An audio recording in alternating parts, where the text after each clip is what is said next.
주말에 트럼프 대통령에 대한 3차 암살 시도가 있었죠. 그리고 이란 전쟁은 계속 미국 속으로 계속해서 협상은 지연되고 있어요. 더불어 말리에서는 내전이 쿠데타가 벌어지면서 세상은 지금 요모양 요꼴 요지경인데 왜 한화 솔루션은 이 지경인가? 주가가 박살나면서 수급도 이상하고 논리적으로 말이 되지가 않죠. 자, 일단 트럼프 대통령 암살 사건, 이란 전쟁, 말리에서의 내전은 이 세 개가 모두 긴밀하게 연결돼 있어요. 세 개가 동시에 흔들린 날인데 클린트 이스트우드와 존 말코비치의 영화 사선에서 굉장히 좋아하는 영화입니다. TMI일 순 있지만 와이프와 연애를 하던 시절에 이 사선에서를 본 적이 있냐고 물어봤더니 와이프가 아리송한 표정을 지으면서 사선에서? 이런 이야기를 한 적이 있어요. 그날 이후부터 그녀의 별명은 사선에서가 돼버렸습니다. 여튼 4월 25일 토요일, 한국 시간으로는 4월 26일 이른 아침이었어요. 하루 동안 세 가지 사건이 지구 반대편에서 동시에 일어났죠. 일단 첫 번째, 워싱턴 DC에서 트럼프 대통령이 참석한 만찬장에서 총격이 터졌어요. 힐튼 호텔에서 미국에서 매년 열리는 백악관 출입 기자단 만찬이 곧 개최될 예정이었는데 이게 어떤 자리냐면 대통령, 부통령, 강요들이 한 자리에 모이는 자리예요. 언론인과 연예인들도 와요. 가볍게 웃고 떠드는 행사죠. 트럼프가 현직 대통령으로 처음 참석한 자리였고요.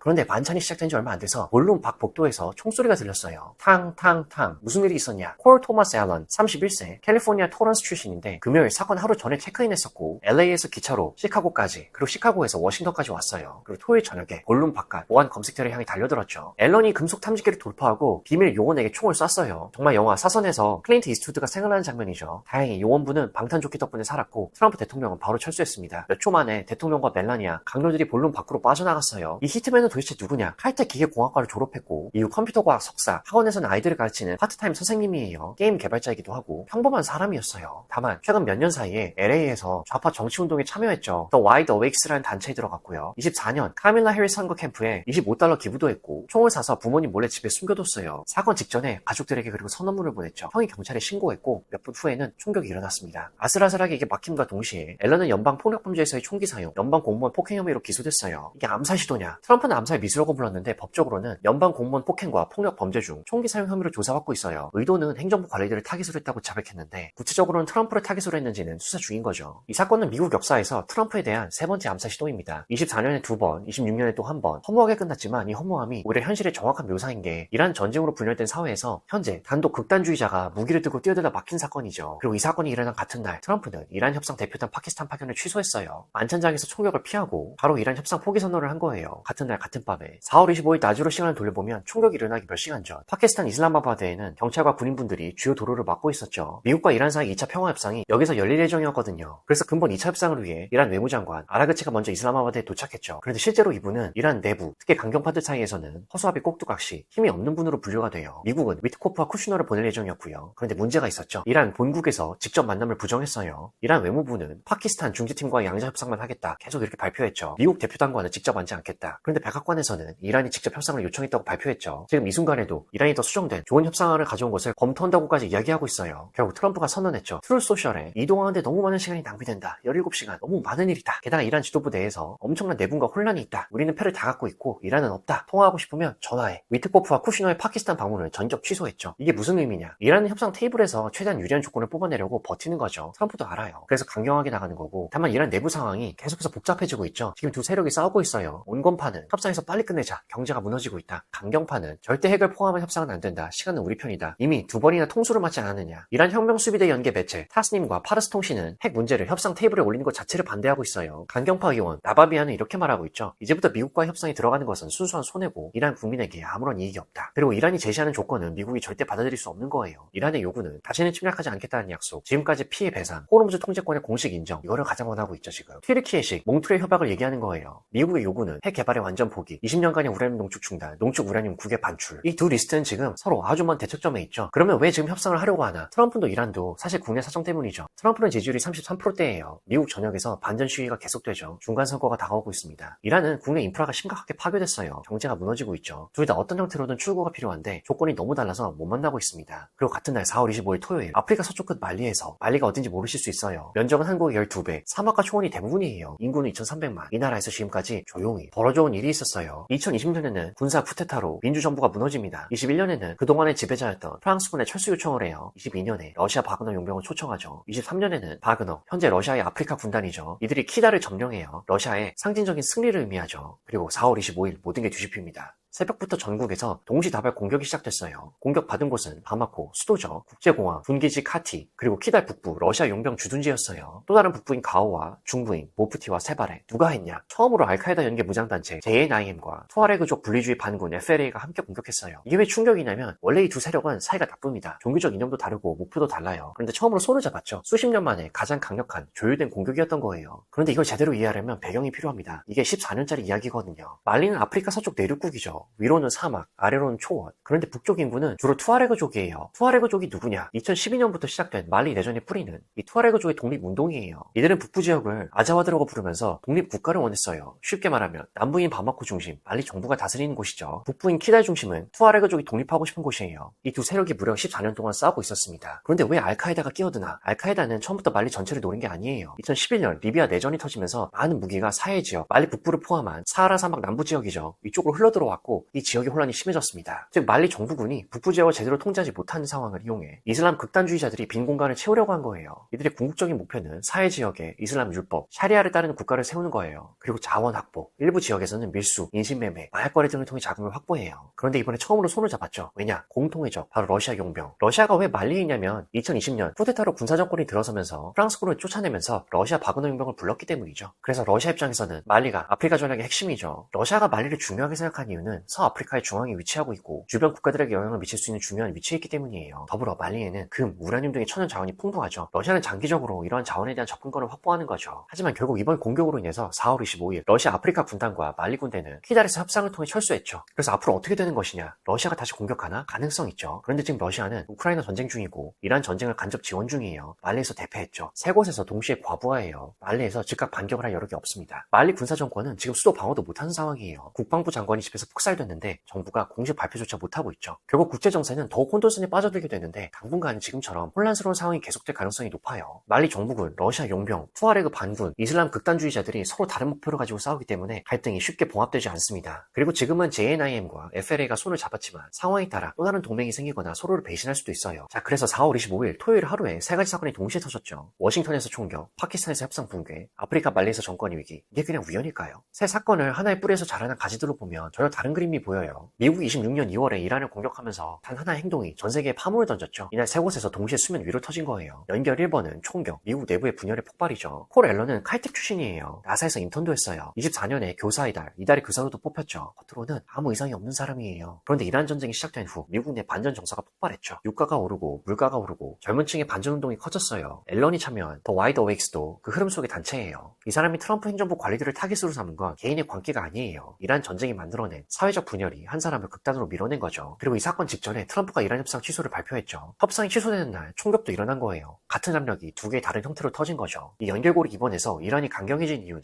2월 28일에 이란의 온건파 대표가 협상을 준비하다 기습으로 사망해버리고 말았죠. 미국과 협상하면 뒤통수 맞는다는 게 입증이 된 거죠. 그래서 강경파가 말하죠. 협상은 시간 끌기다. 핵은 절대 포기할 수 없다. 그리고 미국은 휴전 중에도 이란 선박을 납포했습니다. 이게 이란 강경파 입장을 더욱 강화시키는 거죠. 트럼프 대통령이 이란에 내분이 있다고 말했는데 맞는 말이에요. 그런데 그 내분을 만든 게 트럼프 대통령 자신의 행동이기도 합니다. 뒤통수 전략이 온건파를 약화시키고 강경파를 강화시켰거든요. 그리고 연결고리 3번은 말리, 러시아 과부하의 연쇄 붕괴예요. 이게 제일 긴밀한 연결인 게 러시아가 이란 전쟁을 지원하고 있죠. 이란은 러시아가 경제적으로 뒤에서 받쳐주고 러시아제 무기와 드론을 받아서 전쟁을 하고 있어요. 그런데 러시아는 동시에 우크라이나 전쟁도 하고 아프리카에서도 영향력을 유지해야 되죠. 말리에서 러시아 용병이 정보도 없고 방어도 못했다는 걸 뭘 의미하냐. 러시아가 너무 많은 곳에 너무 얇게 펴져 있다는 거예요. 얇아서 좋은 건 만두피 하나로 족하죠. 즉 이란 전쟁 지원, 아프리카 방어 자원의 감소, 말리에서의 실패, 키달의 함락, 도미노였죠. 자, 그래서 지금 미국도 러시아도 둘 다 과부하 상태예요. 그리고 이란 전쟁이 끝나지가 않죠. 그럼 앞으로 어떻게 되나? 트럼프 대통령의 이 세 번째 암살 시도는 미국 사회가 그만큼 분열됐다는 신호죠. 이 상태에서 전쟁이 길어지면 내부 압력이 더 커지죠. 그리고 오늘 여기서 가장 중요한 이야기, 이 모든 게 일어난 동안에 가장 조용하게 앉아서 이익을 챙긴 나라가 있죠. 적이 실수할 때는 방해하지 말아라. 중국이 지금 커튼 뒤에서 웃으면서 이 전략을 지금 완벽하게 실행하고 있어요. 참 세상이 이렇게 먹고 먹히고 혼탁하고 혼란스러운데 결국에 그렇다면 돌고 돌아서 이야기가 이 한화 시스템은 도대체 왜 이 모양 이 꼴인가? 가장 냉정하고 유기적으로 최근 몇 개월간의 수급 해부도를 살펴보자면 한화 시스템은 현재 거대 자본이 인위적으로 부양했던 시점에서 고점에서 물량을 넘기고 기관분들의 공격적인 손질이 들어간 다음에 굉장히 냉혹한 국면에 진입했어요. 2월 중순에서 3월 초에는 2월 27일 상한가를 쳤죠. 3월 5일에도 엄청났어요. 주가를 11만원대에서 15만원 위로 날려버린 주체는 외국인이었죠. 외국인이 3월 3일 636억, 3월 5일에는 1000억 원 가까이 투입하면서 개인분들의 기관들의 물량을 강탈했습니다. 이때 기관은 조연이었는데 살짝 보조를 맞춰줬죠. 제2국면은 고점 박스콘과 설거지가 있었는데 3월 중순에서 4월 중순 사이 주가가 16만 7,900원을 찍은 다음에 3월 9일에 세력분들이 점진적으로 물량을 정리했죠. 특히 3월 9일 외국인이 1,000억 원 이상을 던지면서 1차 엑시트를 완료했습니다. 이후 13만 원, 14만 원대에서 반등을 주는 척하면서 개인분들을 다시 한번 유인했죠. 4월 2일 외국인의 약 600억가량의 매수는 전형적인 희망 고문형 매집이었어요. 그리고 4월 하순에서 현재 수급이 붕괴되면서 연기금이 배신했죠. 가장 치명적인 구간이에요. 4월 27일, 28일 이틀간 기관은 약 900억 가까이, 외국인은 700억 이상 마구마구 던지고 있죠. 특히 연기금의 140억 그리고 200억가량의 매도는 단순한 차익 실현을 넘어선 포트폴리오 비중 축소예요. 이 물량을 개인분들이 1,600억 넘게 다 받아냈습니다. 수급 구조상 최악의 역전현상이죠. 다만 일부 외국인 기관들 역시 평단가가 약 13만 원 초반에서 중반대, 국내 기관 같은 경우는 13만 원 후반대에 물리신 분들도 있어요. 그러다 보니 본점 회복을 위해서 어느 정도 한 번은 주가를 쳐 올려야 하는 살짝은 짜증나는 상황이 있습니다. 그렇다면 언제 다시 본격적으로 재매집 트리거 이벤트가 발생을 할까? 실은 한원 시스템의 경우 이렇게까지 주가가 고점에서 무너진 데에는 실적 쇼크가 있었죠. 해부를 해보면 이게 속빈 강정인지 아니면 일시적 사고인지 판단을 해볼 수 있어요. 4월 27일에 공시된 1분기 영업이 343억이 시장 컨센서스인 약 600억을 거의 절반가량 하회한 전형적인 어닝 쇼크였죠. 세상이 혼탁하고 어지럽다 보니 방산, ICT, 본업 부문은 영업이익이 합계 약 824억으로 역대급 호조였어요. 천궁2 수출이랑 KF21 레이더 양산이 돈을 벌어다주는 엄청난 캐시카우였죠. 그런데 쇼크의 주범인 필리조선소, 여기서만 약 500억 가까이 적자가 났어요. 솔직히 미국 북동부 폭설에 따른 조업 중단은 표면적인 이유죠. 본질적으로는 인수 후에 그 초기 비용과 저가 수주 호선들의 인도 지원 리스크가 시장에 공포를 준 거예요. 그래서 단기 순손실이 약 1,000억 원, 영업이익은 냈는데 밑바닥에 있는 순이익이 적자로 돌아서 버린 게 아주 뼈아프죠. 호주 오스탈 지분 가치 하락이랑 파생상품 손실 등 영업 외적인 수급 꼬임이 주가 하락의 가속 페달을 밟았던 거죠. 그래서 연기금이 분노했고 개인분들은 희생이 되었습니다. 연기금은 불확실성을 가장 싫어하죠. 필리조선소의 적자가 2, 3분기에도 이어질 수 있다는 판단이 드니까 일단 비중 줄이고 바닥을 확인하자.